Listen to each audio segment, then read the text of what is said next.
News 8's Bob Wilson is live in Newtown at a site where a vigil will soon be held. Bob?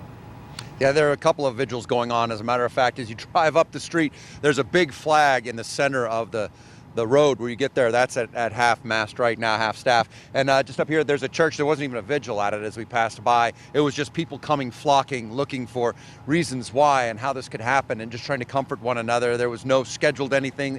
The church just filled up with people. The parking lot, it got so packed that they had to actually shut down the road for a little while. And just up the street a little bit, there is another vigil going to be scheduled for about 45 minutes from now or so. But meanwhile, around town, that's kind of what you're feeling here as you're going around town, is just the desperation, the need for answers to try to come to some understanding of this. And it's so difficult. As we were driving out to go interview one mother who had her son inside the school, inside the gymnasium at the time of the shooting, we were passing school buses and a child would get off the school bus. This was the middle school.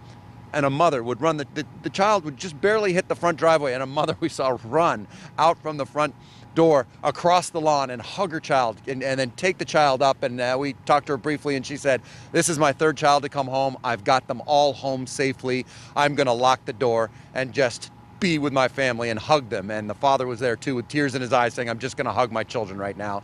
And we moved on. And as we were heading up a little bit further, you could see a police car empty in front of a house, another police car. They're assigning police officers to the houses that lost children or teachers or people inside that school. And it's just a devastating sight to see all of the different indicators of what went wrong this morning. And when we got to Melissa Macros' house, here's what she had to say about how she found out about the shooting at her son's school. How did you hear about it first? I was shopping down at the Danbury Mall, and my husband called and said that there was a shooting in Sandy Hook, and I thought he meant the town. And he said, "No, Philip's school." And he says, "You got to get there." And so I hopped in my car, and he hopped in his car, and we just raced to Sandy Hook and parked our car very far away because we couldn't get any closer, and just ran and headed to the fire station because that's where we heard to go. But we didn't know if kids were going to be there, if parents were just telling us what happened. We knew the schools were in lockdown, so we didn't know if the children were still there. We had no idea what we were walking into. And you get there, and then what do you see? There's just kids everywhere. I mean, it's a small facility, and they were all jammed in there with their incredibly loving teachers, taking excellent care of them. And you're just scanning a room, just looking.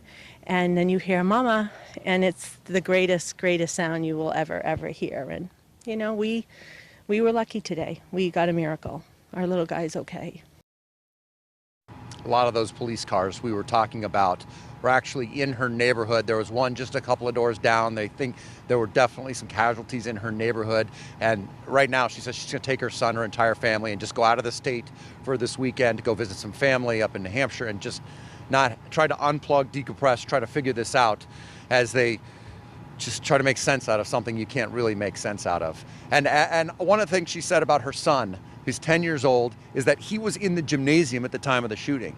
And he was in there, the gym class was going on, and they started hearing bang, pop, pop, bang, bang. And it got louder and louder, and the gym teacher, she said, gathered all of the children into the corner, and they just waited and waited. And then through the door came a police officer, and they said the police officer gathered all the children together and said, "We're going to run as fast as we can, kids, out the door to the firehouse. Ready?" And they ran. And she said her son told her he ran as fast as he could, all the way to the firehouse where they got there safely. And that's where there was that reunion with his mother, and they got together. And they said there were other parents still there looking around, waiting for their children to come running through the door. And that just didn't happen. That's what's going on here right now. I'm Bob Wilson reporting live.